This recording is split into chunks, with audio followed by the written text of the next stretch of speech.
इसके बाद खबरें विस्तार से। दिल्ली से बड़ी खबर सामने आ रही है। केजरीवाल ने अंतरिम राहत की मांग। केजरीवाल की अर्जी पर 12:30 बजे सुनवाई। अर्जी पर दिल्ली हाईकोर्ट में होगी सुनवाई। गिरफ्तारी के खिलाफ अर्जी पर आज सुनवाई। याचिका में रिहाई की मांग की गई। गिरफ्तारी के खिलाफ आज हाईकोर्ट में सुनवाई। दिल्ली से इस वक्त की अहम जानकारी। गिरफ्तारी के खिलाफ अर्जी पर आज होगी सुनवाई। हाईकोर्ट में आज सुनवाई। केजरीवाल ने की अंतरिम राहत की मांग। केजरीवाल ने की अंतरिम राहत की मांग। याचिका में रिहाई की मांग की गई। केजरीवाल की अर्जी पर 12:30 बजे कोर्ट में सुनवाई।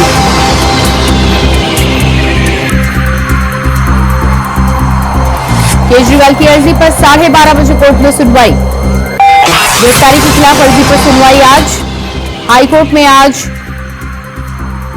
केजरीवाल की याचिका पर होगी सुनवाई। केजरीवाल ने की अंतरिम राहत की मांग।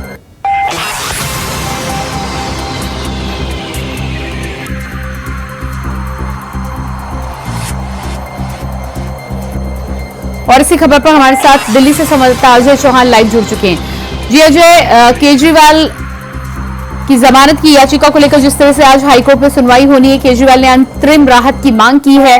12:30 बजे का समय निर्धारित कर दिया गया है। क्या अपडेट है?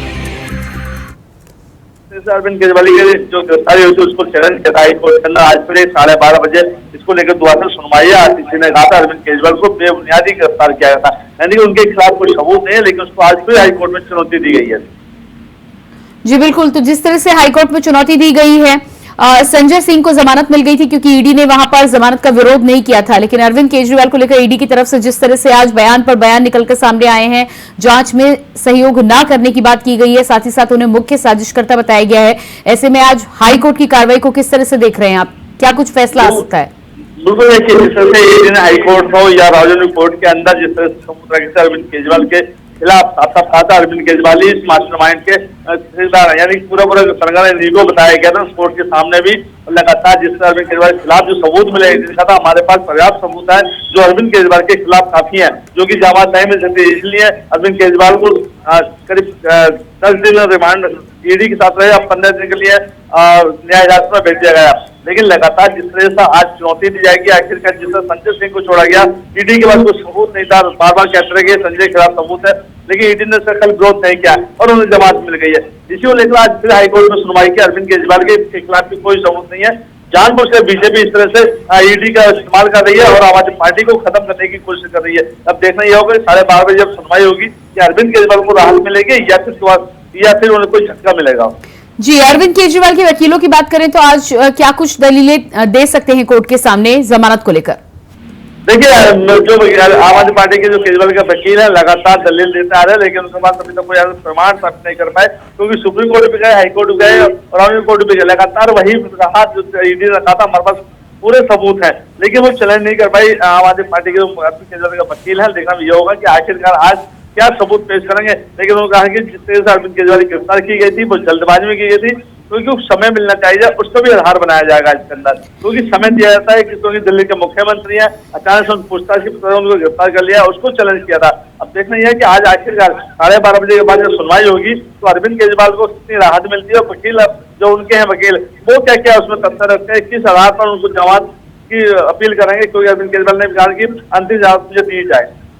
जी बिल्कुल, तो जिस तरह से अंतरिम राहत की मांग की गई है, कल आप नेता संजय सिंह की जिस तरह से जमानत हो गई है और आज हाईकोर्ट में अरविंद केजरीवाल की जमानत को लेकर सुनवाई कुछ ही देर में होने वाली है। आम आदमी पार्टी के कार्यकर्ताओं की बात करें तो क्या कुछ उत्साह और जोश देखने को मिल रहा है और क्या उम्मीदें उन्हें हाईकोर्ट की कार्रवाई के बाद लगी हुई हैं? देखिए, जिस तरह से संजय सिंह की रिहाई उसको लेकर आम आदमी पार्टी में काफी उत्साह है और कहा जा रहा है कि जिस तरह से संजय सिंह को फंसाया गया था लगातार वो उनके पास कोई भी सबूत नहीं मिला, चाहे और भारद्वाज उनके मंत्री हो, चाहे राम गोपाल हो या कोई भी हो, उन्होंने कई ऐसे बयान दिए हैं। कार्यकर्ता भी खुशी मना रहे हैं कि आखिरकार संजय सिंह को बेबुनियाद बीजेपी ने जबरदस्ती उनको ईडी का इस्तेमाल करके जेल भेजा था, लेकिन उनके पास खिलाफ कोई सबूत नहीं थे, लेकिन कोर्ट से राहत नहीं मिली है। लेकिन लगातार जिस तरह कोर्ट ने उनको बेल दी है, कहा गया कि जिस तरह से कभी भी उनको बुलाया जा सकता है, क्योंकि ईडी की आवश्यकता पड़ी, लेकिन ईडी ने कल उनका कोई विरोध नहीं किया था। कोर्ट ने कहा था ठीक है, सही कोर्ट ने ईडी को भी नोटिस दिया है कि आखिरकार इस तरह से क्यों किसी को फंसाया गया था, तो कई सवाल खड़े होते थे। लेकिन देखना यह होगा कि आखिरकार आज जो फैसला होने वाला अरविंद केजरीवाल के पक्ष में होगा या फिर पक्ष नहीं होगा।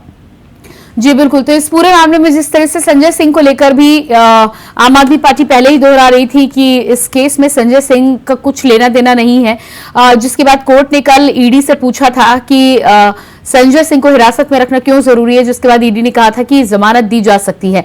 अरविंद केजरीवाल की यहाँ पर बात की जाए तो ईडी जिस तरह से सबूतों की बात कर रहे हैं, आपने भी इसका जिक्र किया है, ऐसे में अरविंद केजरीवाल की जमानत को लेकर क्या कुछ जानकारी। दूसरी तरफ आतिशी ने जिस तरह से कल प्रेस कॉन्फ्रेंस की थी, साफ उनका कहना है कि आने वाले समय में आम आदमी पार्टी के कई नेताओं पर गाज गिर सकती है।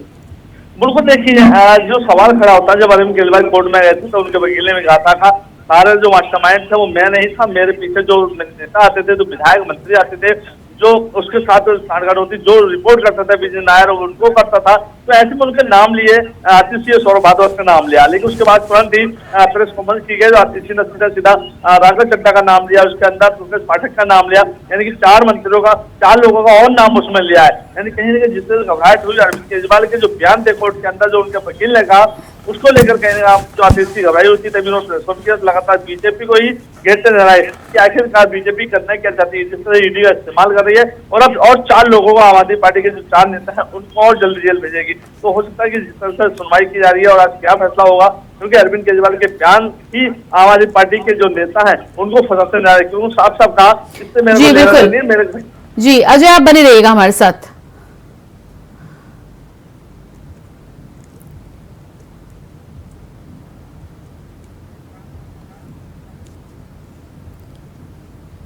तो अरविंद केजरीवाल की जमानत को लेकर आज, और इसी बीच बड़ी खबर निकलकर सामने आ रही है, संजय सिंह को पासपोर्ट कराना होगा जमा। कोर्ट की तरफ से यह आदेश निकलकर सामने आ रहा है, संजय सिंह सबूतों से छेड़छाड़ ना करें। तो संजय सिंह की जमानत को लेकर आज उन्हें जमानत मिल सकती है, रिहाई मिल सकती है, लेकिन उससे पहले कोर्ट का आदेश सामने आया है, संजय सिंह दिल्ली एनसीआर नहीं छोड़ेंगे, पासपोर्ट जमा कराना होगा। इसके अलावा सबूतों से छेड़छाड़ ना करने की बात यहां पर कोर्ट ने आदेश के तौर पर कही है। संजय सिंह की बेल पर कोर्ट ने कई शर्तें तय की, संजय सिंह सबूतों से छेड़छाड़ ना करे, संजय सिंह को जांच में सहयोग देना होगा। तो एक तरफ आम आदमी पार्टी के सांसद संजय सिंह आज जमानत पर बाहर निकलने वाले हैं, दूसरी तरफ कोर्ट ने कई शर्तें रखी हैं। कोर्ट का साफ तौर पर कहना है कि पासपोर्ट जमा कराना होगा, दिल्ली एनसीआर से बाहर नहीं जा सकते। इसके अलावा सबूतों से छेड़छाड़ ना करे। तो इन तमाम शर्तों के आधार पर संजय सिंह को सुप्रीम कोर्ट से जमानत मिल गई है, आज वो बाहर निकल सकते हैं। परिवार वालों का कहना है कि अस्पताल में नियमित चेकअप के लिए गए थे, उसके बाद उन्हें इस बात की जानकारी मिली थी, माना जा रहा है कि चुनावी गतिविधियों में भी हिस्सा ले सकते हैं संजय सिंह, और ऐसे में आम आदमी पार्टी के लिए राहत भरी खबर है। एक तरफ दिल्ली के मुख्यमंत्री अरविंद केजरीवाल तिहाड़ जेल में हैं, तो ऐसे में आम आदमी पार्टी लोकसभा चुनावों को लेकर जिस तरह से लगातार आम आदमी पार्टी पर संकट मंडरा रहा था, संजय सिंह के बाहर आने से आम आदमी पार्टी को राहत मिलती हुई नजर आ रही है। बड़ा चेहरा है आम आदमी पार्टी का, और जिस तरह से मुखरता से सत्ता पक्ष पर हमला बोलने में माहिर है संजय सिंह, ऐसे में माना जा रहा है कि आम आदमी पार्टी के लिए ये अच्छी खबर है। जमानत पर आज रिहाई हो सकती है, बाहर निकल सकते हैं, और उसको लेकर आम आदमी पार्टी के कार्यकर्ताओं में जोश बरकरार है। जिंदाबाद जिंदाबाद।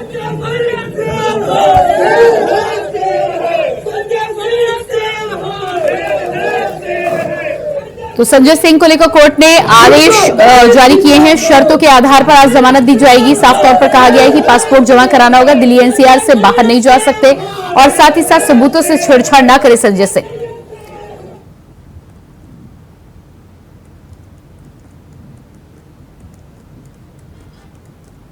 इसके अलावा जांच में सहयोग करने की भी बात की है। शर्तों के साथ संजय सिंह को मिली है जमानत, आज बेल पर बाहर आ सकते हैं संजय सिंह।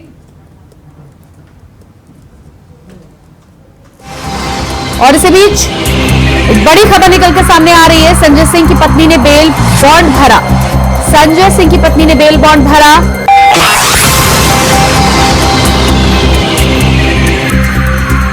संजय सिंह को आज बेल मिल गई, संजय सिंह की पत्नी ने बेल बॉन्ड भरा है। संजय सिंह की पत्नी ने कुछ ही समय पहले जानकारी दी थी कि कल नियमित चेकअप के लिए गए थे, उसी बीच उनको जानकारी मिली थी कि संजय सिंह को बेल मिल गई। ऐसे में संजय सिंह की पत्नी ने आज बेल बॉन्ड भरा है कोर्ट में जाकर। इसके अलावा कोर्ट ने तय किया है संजय सिंह की जमानत पर कई शर्तों का आदेश कोर्ट की तरफ से आया है।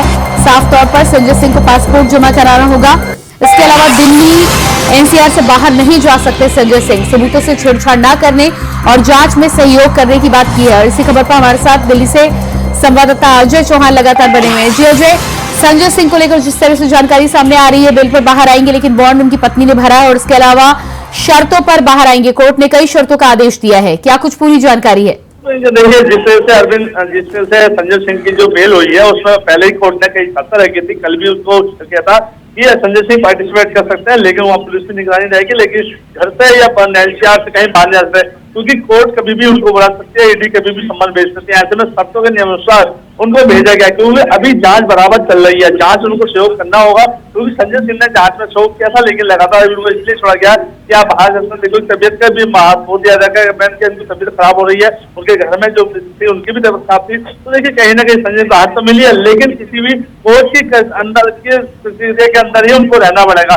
यानी दिल्ली एनसीआर नोएडा तक वो जा सकते हैं, पासपोर्ट उनका जब्त कर लिया जाएगा, जमा जब्त कर दिया जाएगा, क्योंकि ऐसा कि कहीं बाहर न जाए, क्योंकि ऐसे में बाहर जाने का अनुमान होगा कि कहीं ना कहीं उसकी बात आ जाती है सामने। तो ऐसे में संजय सिंह को कुछ शर्तें हैं जो वहाँ पर लिखित में दी गई हैं, लिखित में देना पड़ा है, उसके अनुसार वो दिल्ली में रहेंगे और दिल्ली में जब भी जरूरत पड़ेगी संजय सिंह को कोर्ट में या ईडी के सामने पेश होना पड़ेगा। जी बिल्कुल, तो जिस तरह से कोर्ट के द्वारा ये आदेश दिया गया है, पासपोर्ट के साथ ही साथ दिल्ली एनसीआर के भीतर ही संजय सिंह को रहना होगा। ऐसे में लोकसभा चुनाव प्रचार प्रसार की बात करें तो लगभग ये तय है कि संजय सिंह दिल्ली एनसीआर के बाहर कहीं भी आम आदमी पार्टी का प्रचार प्रसार करने के लिए पार्टी के अभियान में शामिल नहीं हो सकेंगे। बिल्कुल, देखिए, प्रचार सभा दिल्ली एनसीआर में कर सकते हैं, लेकिन उसमें यह भी शर्त रखे कोई भी ऐसा भाषण ना दे जो कोर्ट के या ईडी के खिलाफ हो या किसी अन्य समुदाय के खिलाफ हो।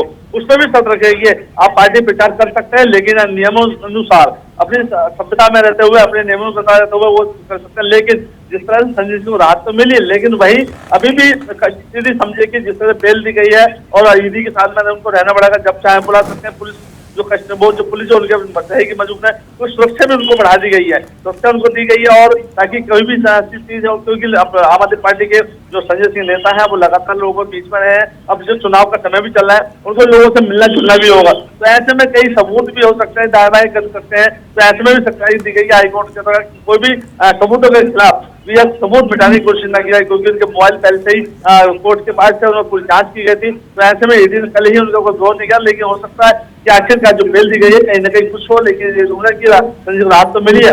अब देखना ये होगा कि अब आगे क्या होगा। जी बिल्कुल अजय, इस जानकारी के लिए बहुत शुक्रिया आपका। और इसके बाद बात करेंगे अगली खबर की। बीजापुर में नक्सलियों से मुठभेड़ का मामला, मौके से मिले 3 और शव, अब तक 13 नक्सली हुए ढेर। मंगलवार सुबह से जारी है मुठभेड़।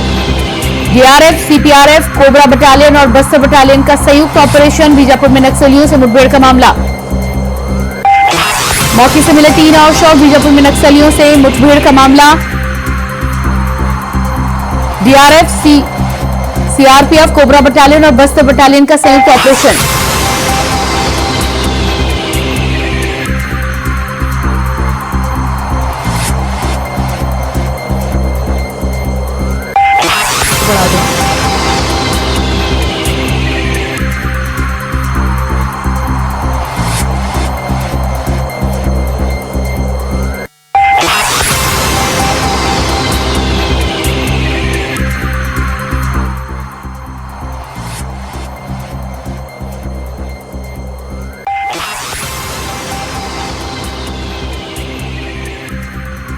नक्सलियों से मुठभेड़ का मामला, अब तक 13 नक्सली हुए ढेर। सीपीआरएफ, कोबरा बटालियन का संयुक्त ऑपरेशन, 13 नक्सली अब तक हुए ढेर। बीजापुर से इस वक्त की अहम जानकारी निकलकर सामने आ रही है। नक्सलियों से मुठभेड़ के मामले में 3 और शव बरामद किए गए। मंगलवार सुबह से जारी है मुठभेड़।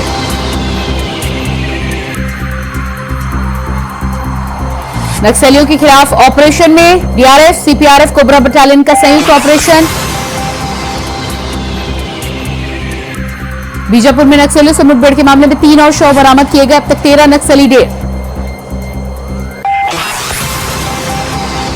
और इसी खबर पर हमारे साथ रायपुर से संवाददाता मनोज शुक्ला लाइव जुड़ चुके हैं। जी मनोज, जिस तरह से नक्सलियों से मुठभेड़ का मामला निकलकर सामने आ रहा है, बताया जा रहा है कि 13 नक्सली अब तक ढेर हो चुके हैं।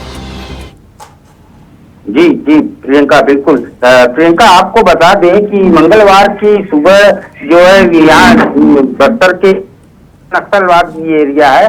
और आपको बता दें कोरचोली एक जंगल एरिया पड़ता है जो जहाँ पर नक्सलियों का पूरा गढ़ माना जाता है। वहीं पर सर्चिंग के लिए निकले हमारे देश के जवान, और जिसमें बता दें डीआरजी के जवान, कोबरा बटालियन और सीआरपीएफ के बटालियन संयुक्त टीम सर्चिंग के लिए यहाँ पर नक्सलियों से जंगल में मुठभेड़ हो गई, और जिसमें 10 जवान कल शाम तक 10 नक्सलियों के मारे जाने की सूचना जो है मिली थी। और आज सुबह जो खबर आई है कि 3 और नक्सली मारे गए। और इसमें महत्वपूर्ण बात आपको बता दें, इसमें 2 नक्सली महिला भी है जो मारी गई है, और सब मिला के 13 नक्सलियों के मारे जाने की सूचना, उनके शव को बीजापुर मुख्यालय लाया जा चुका है।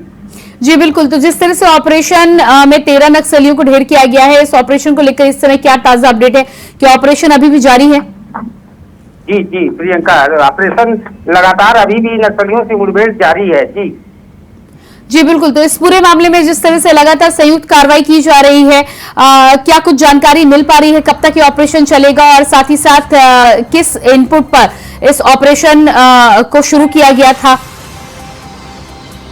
जी प्रियंका, आपको बता टीम सर्चिंग वो था, और संयुक्त टीम सर्चिंग के लिए निकली थी जंगलों में, जो आए दिन बस्तर में सर्चिंग ऑपरेशन करती रहती है। उसी के तहत जो ये जवान सर्चिंग पे निकले हुए थे, जहां जंगलों में मुठभेड़ हो गई, और वहीं पे नक्सलियों से मुठभेड़ होने के बाद 10 नक्सलियों की मारे जाने की सूचना कल तक थी। आज सुबह 3 नक्सलियों का शव और जंगल से बरामद हुआ है, और अभी भी लगातार वहां पर मुठभेड़ जारी है। जी बिल्कुल। आसपास के इलाकों की बात की जाए तो क्या कुछ इस समय आसपास के इलाकों को लेकर, सुरक्षा व्यवस्था को लेकर और आम जनजीवन को लेकर क्या कोई जानकारी मिल पा रही है? जी प्रियंका, आपको बता दें कि बस पूरा नक्सल बेल्ट है और घोर जंगल है, जहां पर अपने जवानों की बहुत दिक्कतों पड़ता है, लेकिन इसके बावजूद अपने जवान जो है मुस्तैदी के साथ नक्सलियों से मुठभेड़ करते नजर आ रहे हैं, जिसमें और बड़ी कामयाबी को मिली है कि जिसमें 13 नक्सलियों के मारे जाने की सूचना मिली है। जी बिल्कुल मनोज, इस तमाम जानकारी के लिए बहुत शुक्रिया आपका। और उसके बाद बात करेंगे अगली खबर की। मुरादाबाद से बड़ी खबर सामने आ रही है। रुचिवीरा से एसटी हसन की नाराजगी जारी। रुचिवीरा के लिए प्रचार प्रसार करने पर दोहराया बयान, कहा सपा के लिए कहीं से भी प्रचार, लेकिन मुरादाबाद से नहीं। मेरे साथ गलत हुआ, मेरे कार्यकर्ता नाराज। रुचिवीरा के साथ खड़ा हुआ तो कार्यकर्ताओं का दिल टूटेगा, मेरे साथ जो हुआ वो सही नहीं हुआ। तो साफ तौर पर एसटी हसन का दर्द यहां पर छलकता हुआ नजर आ रहा है। रुचिवीरा से डॉक्टर एसटी हसन की नाराजगी साफ उनके बयानों में छलकती हुई नजर आ रही है। साफ तौर पर उनका कहना है कि समाजवादी पार्टी के लिए कहीं से भी प्रचार करेंगे, लेकिन मुरादाबाद सीट से प्रचार नहीं करेंगे। अगर प्रचार करते हैं तो उनके कार्यकर्ताओं का दिल टूटेगा, उनका हौसला टूटेगा। एसटी हसन ने साफ तौर पर साफ शब्दों में यह भी कहा है कि मेरे साथ जो हुआ वो सही नहीं हुआ।